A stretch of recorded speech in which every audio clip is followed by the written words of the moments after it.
पिता, पुत्र और पवित्र आत्मा के नाम पर आमीन। मसीह में प्यारे भाइयों और बहनों, धन्यवाद आप प्रभु वचन सुन रहे हैं और देख रहे हैं, इसलिए मैं आपको भी ईश्वर में धन्यवाद देती हूँ। ईश्वर की स्तुति हो, ईश्वर की महिमा हो, ईश्वर की आराधना हो।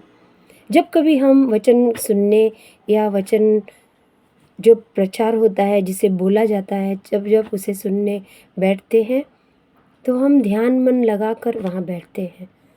कहीं आस-पास हमें कुछ भी आसपास का थोड़ा भी आवाज़ न आए, इस रीति से हम सोचते हैं कि मुझे शांत बैठना है, शांत जगह पर प्रभु का वचन सुनना है, प्रभु में मन लगाना है।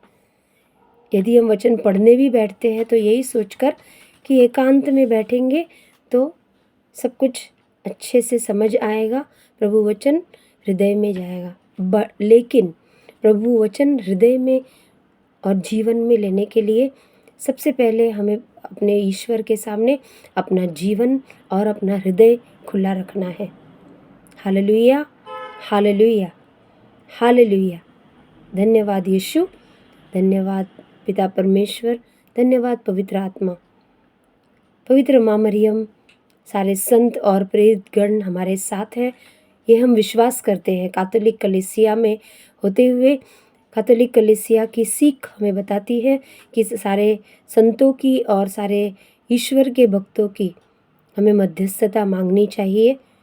पवित्र माँ मरियम सदैव हमारे लिए प्रार्थना करती है, इसलिए वो हमारे साथ है।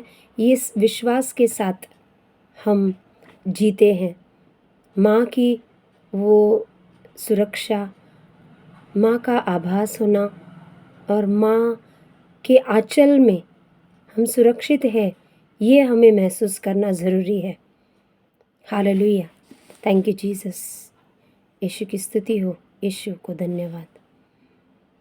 माफ़ कीजिए, इतने साल से 5 भाषाओं में ट्रांसलेट किया, इसीलिए कभी कभी हिंदी में इंग्लिश आ जाता है, कभी हिंदी में मलयालम आ जाता है।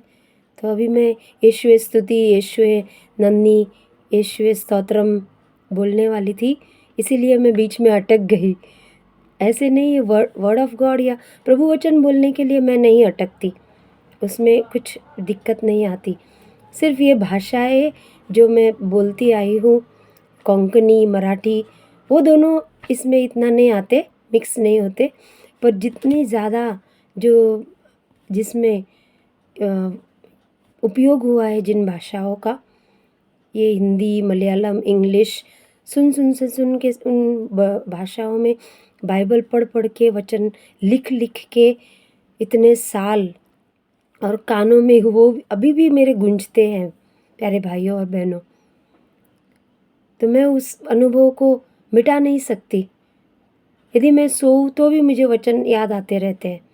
यदि मैं कुछ भी, कोई भी काम घर में करूं, उस वक्त भी या बाहर भी, मैं रास्ते पे चलती हूँ तब भी वचन, कोई मुझे यदि परेशान करे तब भी मेरे दिमाग में वचन आता है। गुस्सा आएगा तो भी उसके बाद में वचन मेरे दिमाग में आते ही रहते हैं।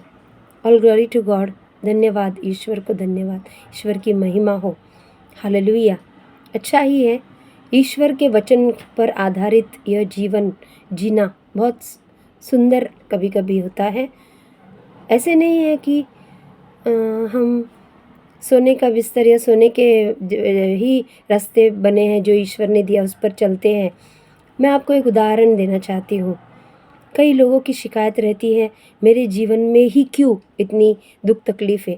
पहले तो हम भी शिकायत करते थे ईश्वर, अब भी बहुत सारी दुख तकलीफ़ें जब एक साथ आती है, जब बड़ी बड़ी मुसीबतें हम झेलते हैं, जब कई दुख तकलीफ़ों का सामना अकेला करना पड़ता है, अकेले हो जाते हैं, सब हमें छोड़ देते हैं, जब कहीं से भी मदद की कोई गुहार आस नहीं होती, ऐसे समय पर हम सोचते हैं और यही लगता है कि वचन प्रभु का हमारे हृदय में भरा हुआ है, पर हमें याद नहीं आ रहा।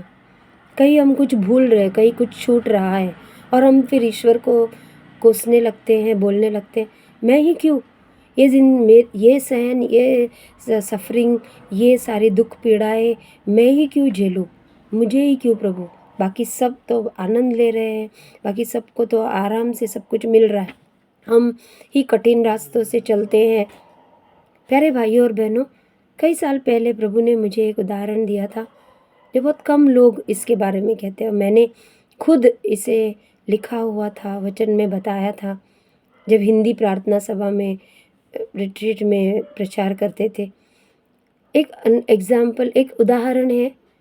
आप सब ने गुलाब का फूल देखा ही होगा, आपको भाता है ना, सबको अच्छा लगता है, कोई उसे दूर से देखकर निहारते हैं।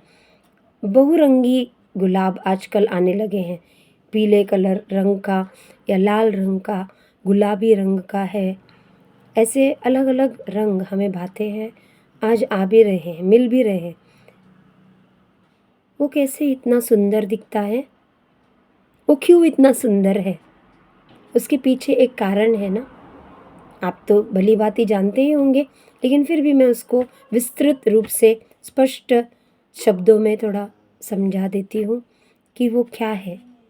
इस प्रकार है, गुलाब ऊपर सुशोभित है, दिखता है, नीचे उसके कांटे होते हैं।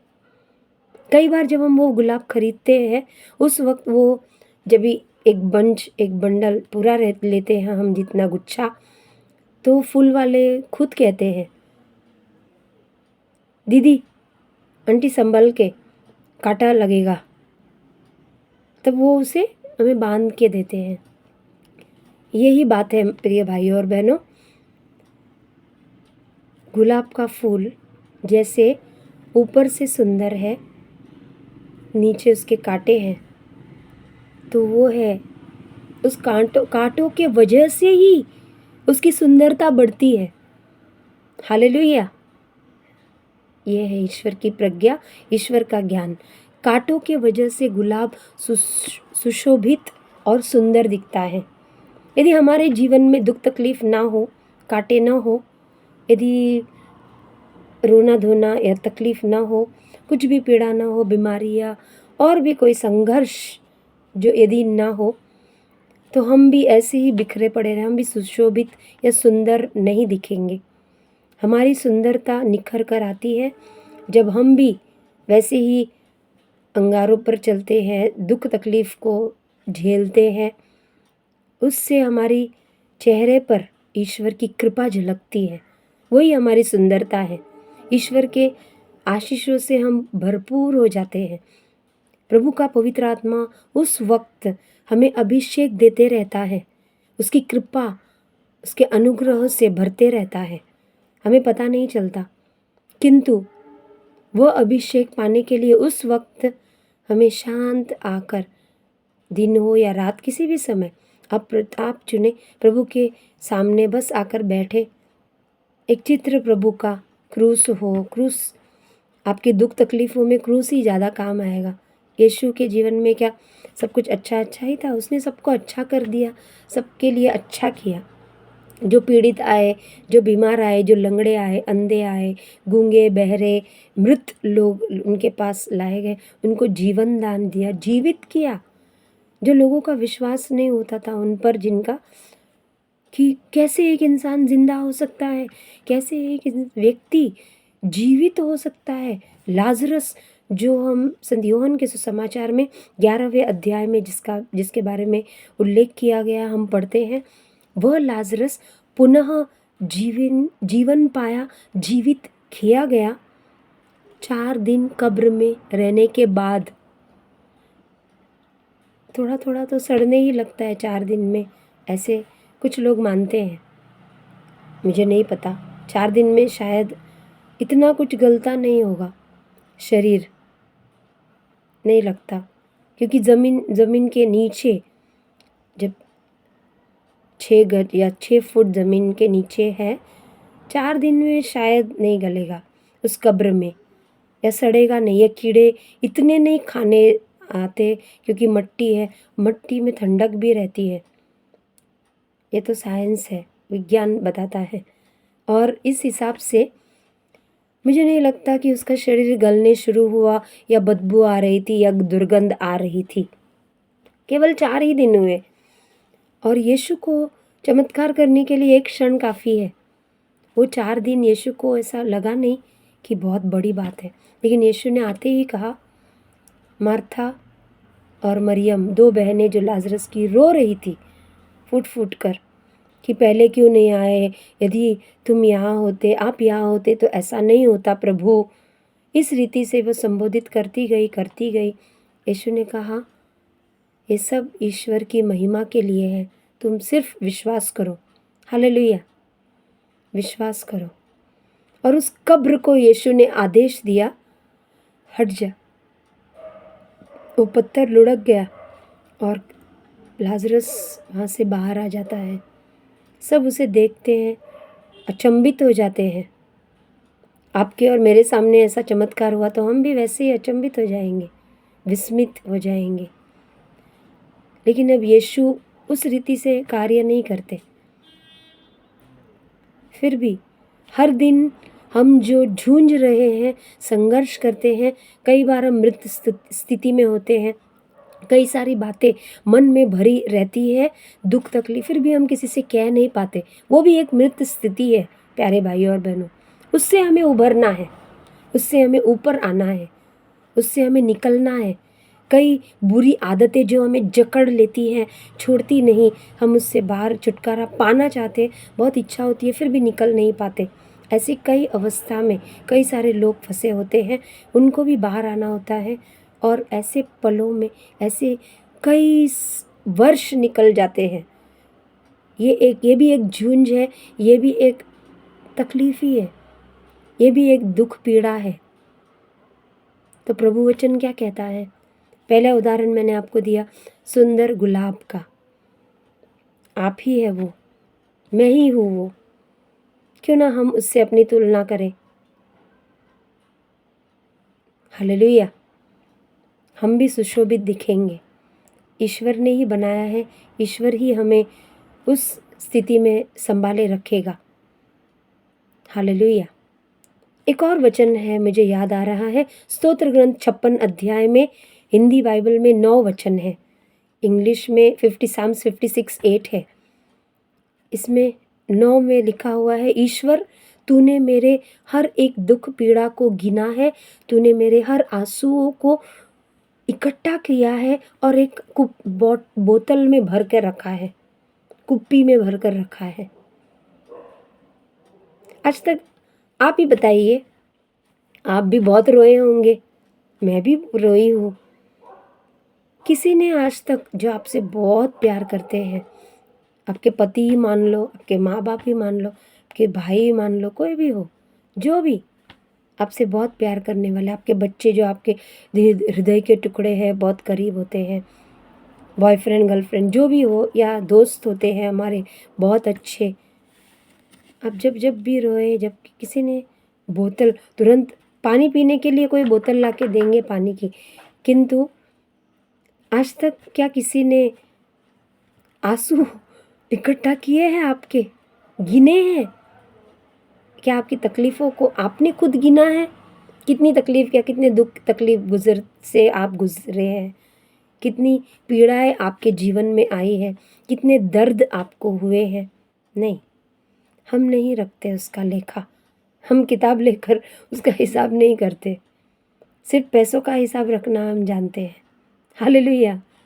लेकिन ईश्वर ऐसे नहीं सोचते।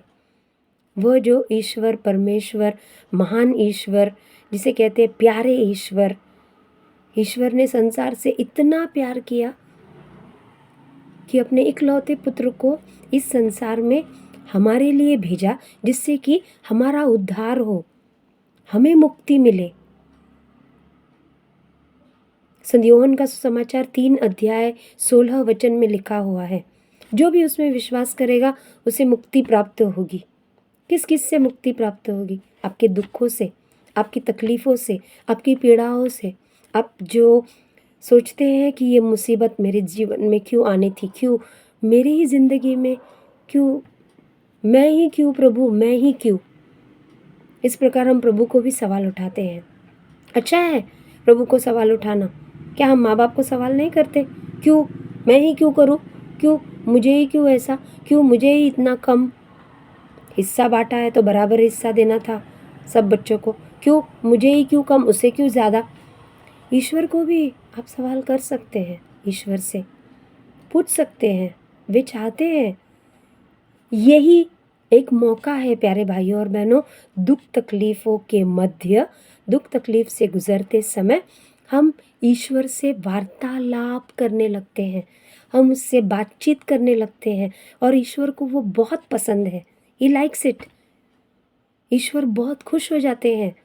He is so happy, he feels, जब वो हमें देखते हैं कि अरे ये मन ही मन भुनभुना रहा है, ये मन ही मन कुरकुर कुरकुर कर रही है, जैसे इजरायली कर रहे थे, हमें भोजन नहीं दिला, हमें मिस्र देश से यहाँ लाके छोड़ दिया है, यहाँ निर्जन स्थान में न जल है न मांस खाने मिलता है, वहाँ हम मांस खाते थे, ये करते थे वो करते थे।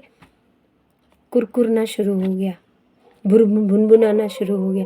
ईश्वर ने उनकी बातें जान ली और तुरंत मूसा को बुलाया और कहा, देखो इतना खिलाने पिलाने, स्वर्ग से मांस मन्ना सब भेजने के बावजूद, पानी चट्टान से उनके लिए पानी निकालने के बावजूद ये मेरे विरुद्ध ही कुरकुर रहे हैं, ये मेरी प्रजा।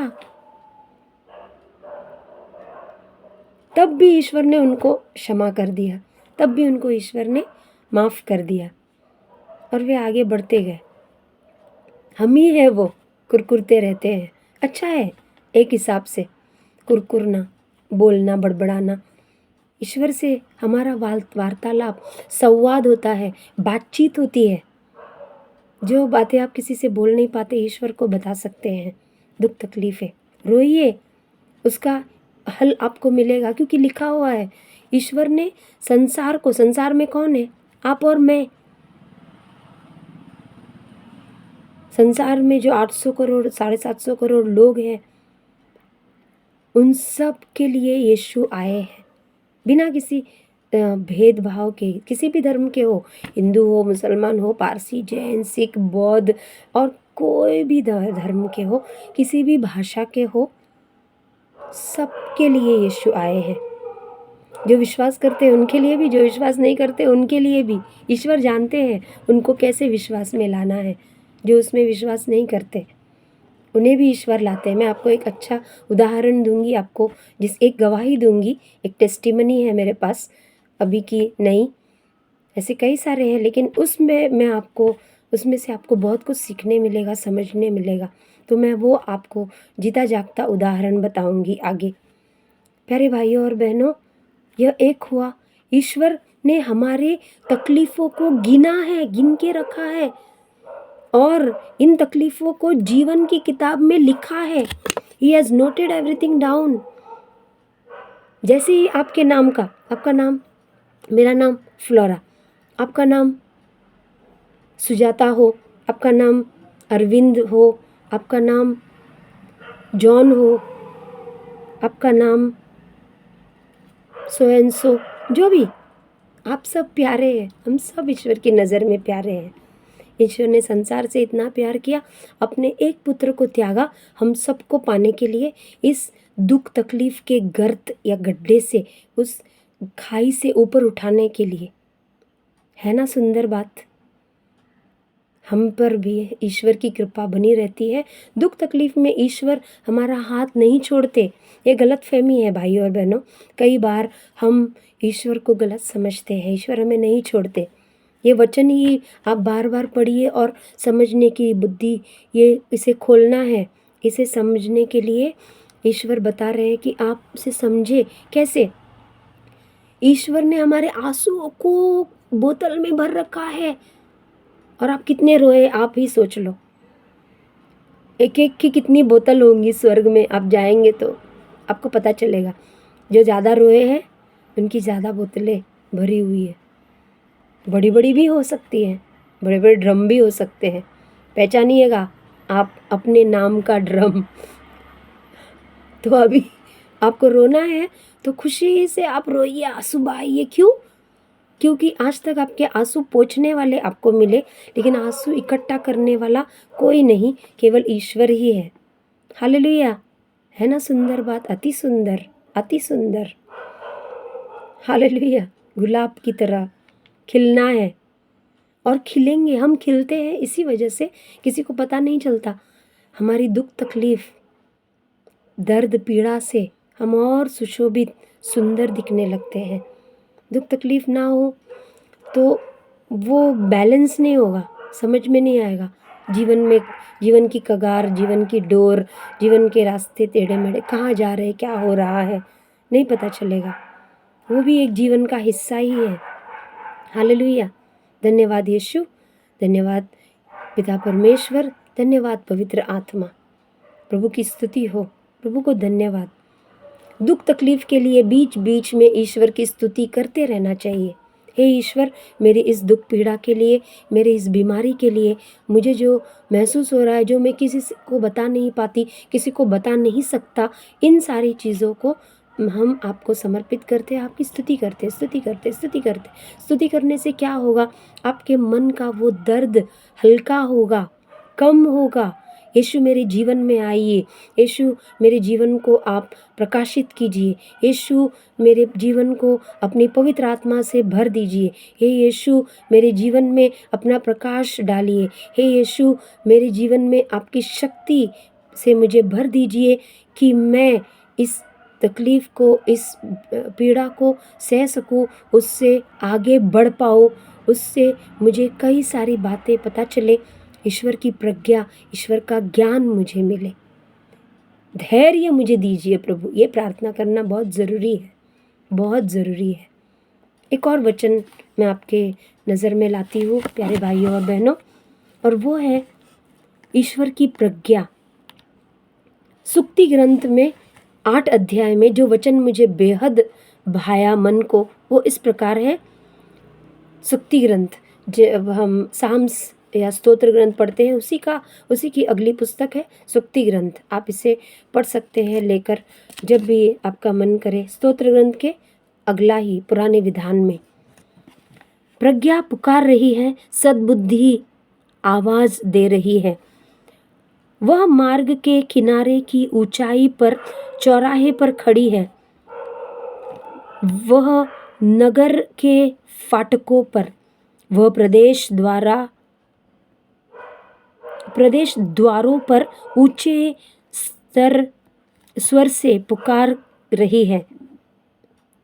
नहीं, इस प्रकार वचन कहता है कि वह प्रज्ञा नगर के फाटकों पर, वह प्रवेश द्वारों पर खड़ी रहकर ऊंचे स्वर में पुकार रही है, ऊंचे स्वर से पुकार रही है।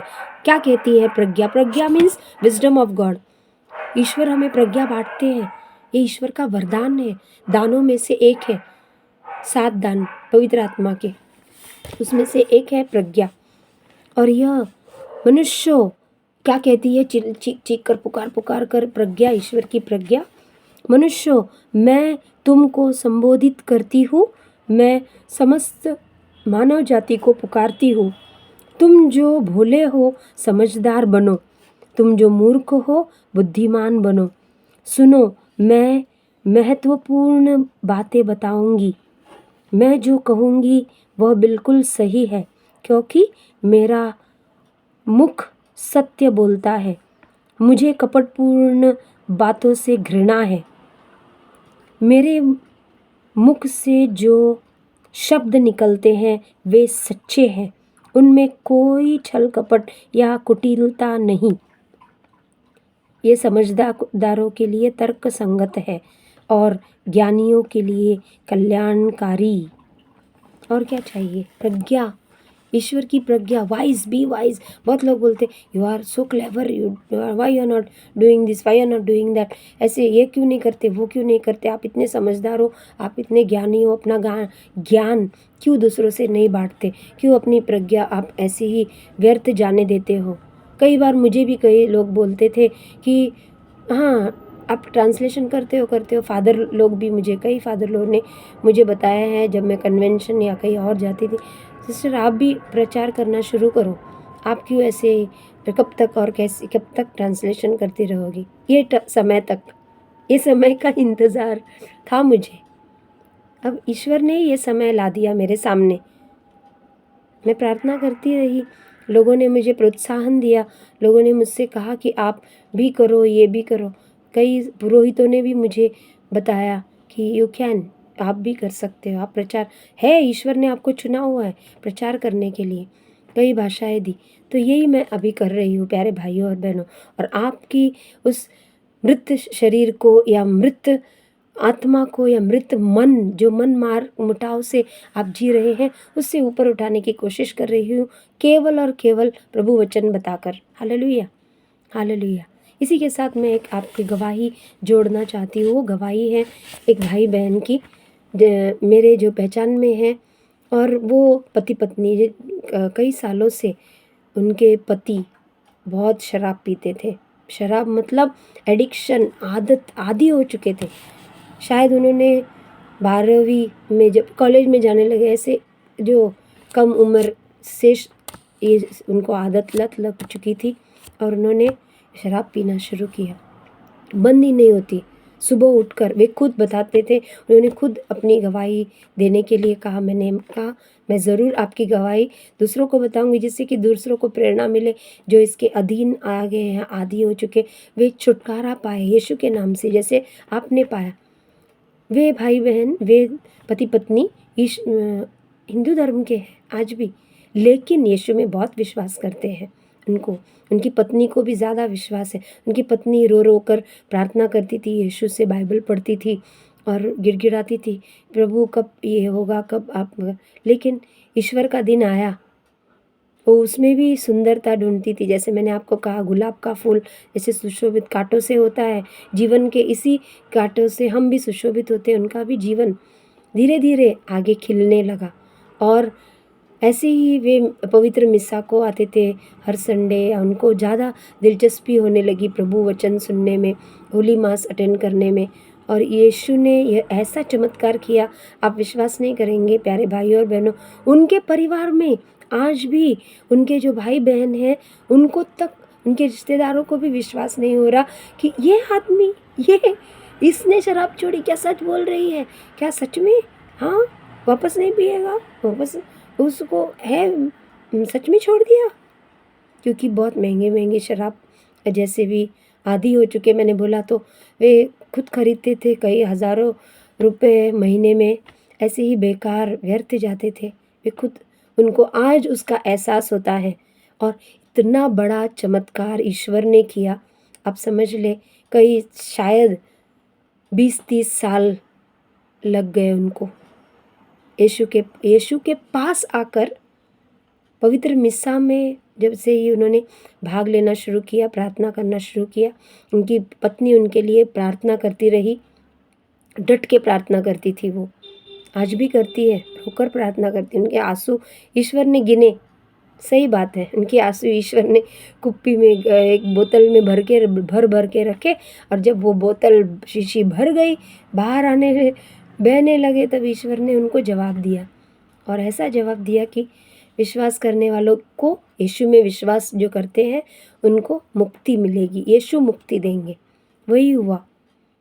और आज वो खुद, जो इंसान शराबी था, जो व्यक्ति बहुत शराब के अधीन जा चुके थे, अपनी सेहत उन्होंने गंवा दी, पूरी सेहत। उसके बाद भी आज उनको महसूस होता है, दूसरा कोई शराब पी रहा है, उसे देखकर, अरे ये क्या कर रहा है, ये क्यों पी रहा है, ये क्यों पैसे बर्बाद कर रहा है, ये अपनी सेहत बर्बाद कर रहा है, ये क्यों क्यों। और उनके जीवन में आज वो प्रश्न उठ रहे हैं, क्यों। प्यारे भाइयों और बहनों, समझ ले, यही है वो गवाही जो मैं आपको देना चाहती थी, यही है वो साक्ष्य आपके सामने लाना चाहती थी।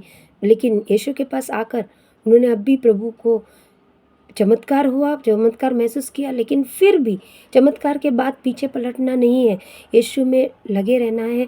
तब ही और आशीष आती है, दुख तकलीफ से ही आगे बढ़ते हैं। उनको ज्ञात हुआ, यही प्रज्ञा, बुद्धिमान बनो। सुक्ति ग्रंथ अध्याय 8 1 से लेकर आगे वचन हमें 6 तक हमने पढ़ा। इसे कितना सुंदर वचन है। पुकार कर प्रज्ञा, ईश्वर की प्रज्ञा जो उसके सिंहासन के पास है, वो बुलाकर पुकार कर कहती है, निकलो अपने बंधन से, बाहर आओ, तकलीफ से, बुद्धिमान बनो। बुद्धिहीन मूर्ख जो है वो यही है, मूर्खता से बुद्धिमानी की ओर, बुद्धिमान से प्रज्ञ व्यक्ति जे बनना, wise man, wise people, wise woman. इस प्रकार यदि हम सोचेंगे, प्रभु वचन यदि हम सकारात्मक रूप से लेंगे, हमारी ये तकलीफ़ें, दुख तकलीफ़ें कुछ भी बिल्कुल वो ना के बराबर हो जाएंगी और हम सोचेंगे आराम से हम जी पाएंगे अच्छे से, क्योंकि प्रभु हमारे साथ रहते हैं। इन दुख तकलीफ़ों के बीच हमारे आंसू पोंछने, हमारे आंसुओं को इकट्ठा करते हैं, दुख तकलीफ़ों को उन्होंने लिख कर रखा है। शायद जब हम स्वर्ग में पहुँचे तो वो बहुत बाइबल से भी बड़ी किताब होगी हमारी, दुख तकलीफ़ों की, या जो तकलीफ़ परेशानियाँ हम झेलते हैं, अब बैठ के वहाँ पढ़ लेना, गिन लेना, जो यहाँ आपने गिनी नहीं अब तक की ज़िंदगी में।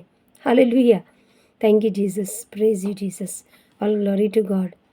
ईश्वर की स्तुति हो, ईश्वर की महिमा हो, प्रभु की स्तुति हो, प्रभु की महिमा हो। तो इससे हम ये सीख पाए हैं कि यदि आपको भी कोई बुरी आदतें हैं, आपकी भी ऐसी, ये भी एक बड़ी समस्या, बड़ी पीड़ा है मेरे प्यारे भाई और बहनों। केवल वह व्यक्ति अपना जीवन, अपनी ही सेहत को, अपना ही पैसा नहीं, उसके परिवार की भी बर्बादी हो रही है पीछे पीछे।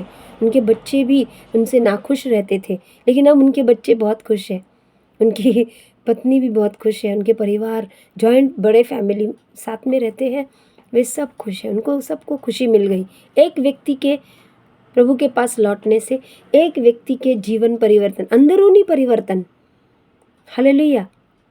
मुझे इस पर एक सुंदर गीत याद आता है जो मेरा सबसे फेवरेट गीत था शुरू में, जब मैं कैरिज्मेटिक प्रार्थना में आई और वो गाना सुना, और जब मैं गाती थी लोगों के लिए वही गाना, परिवर्तन परिवर्तन परिवर्तन हो गया, यीशु मेरे जीवन दाता, यीशु मेरे जीवन दाता, और वो शब्द उसमें जुड़ते जाते, जुड़ सकते, यीशु मेरे मुक्तिदाता, यीशु मेरे मुक्तिदाता, परिवर्तन परिवर्तन परिवर्तन हो गया।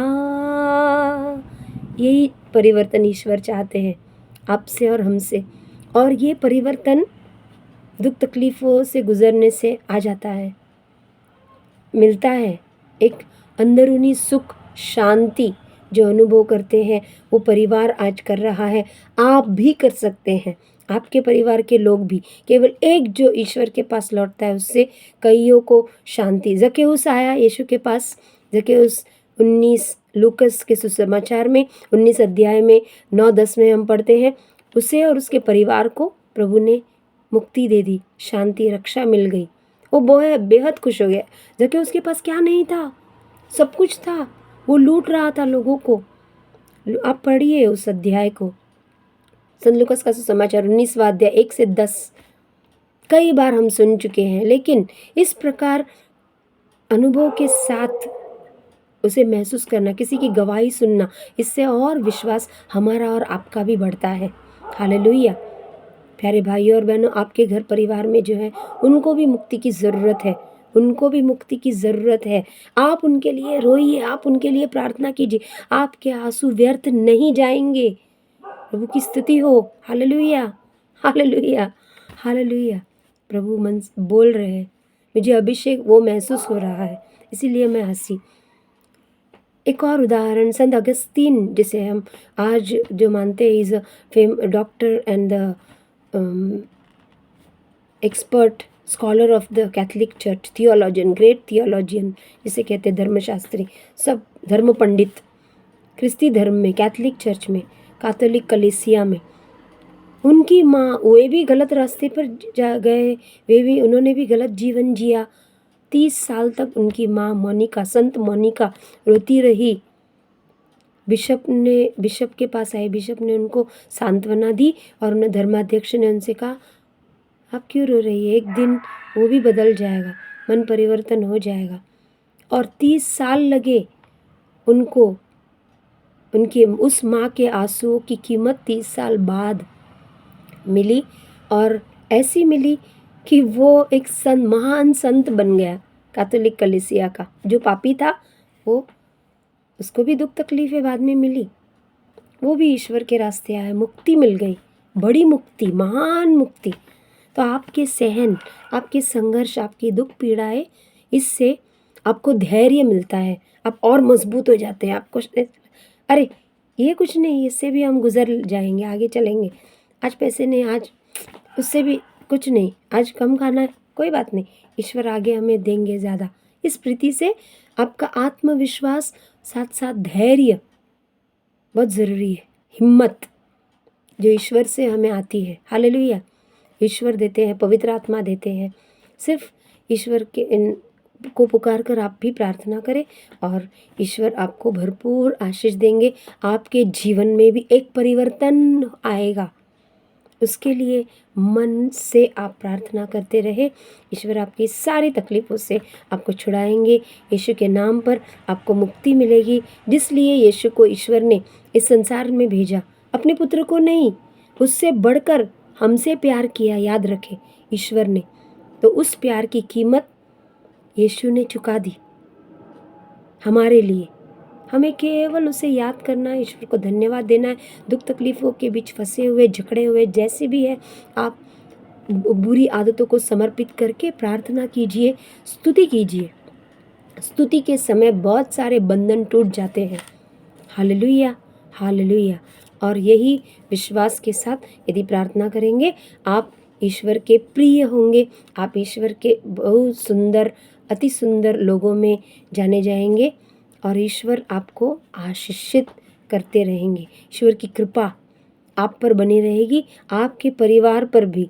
सिर्फ अपने पर नहीं, स्वार्थी नहीं बनना, मेरा हो गया नहीं, पूरे संसार को, आपको, मुझे, ज़रूरतमंदों के लिए प्रार्थना करें। उनकी भी कई दूसरे हैं जिनकी दुख तकलीफ़ नहीं मिट रही है, उनको भी याद करके आप साथ में प्रार्थना कर सकते हैं। आपसे ज़्यादा शायद वो कोई और सहता होगा, उनके लिए भी ईश्वर को धन्यवाद दीजिए, ईश्वर से प्रार्थना करें। Hallelujah, all glory to God. पिता, पुत्र और पवित्र आत्मा के नाम पर आमीन। धन्यवाद यीशु, धन्यवाद पिता परमेश्वर, धन्यवाद पवित्र आत्मा।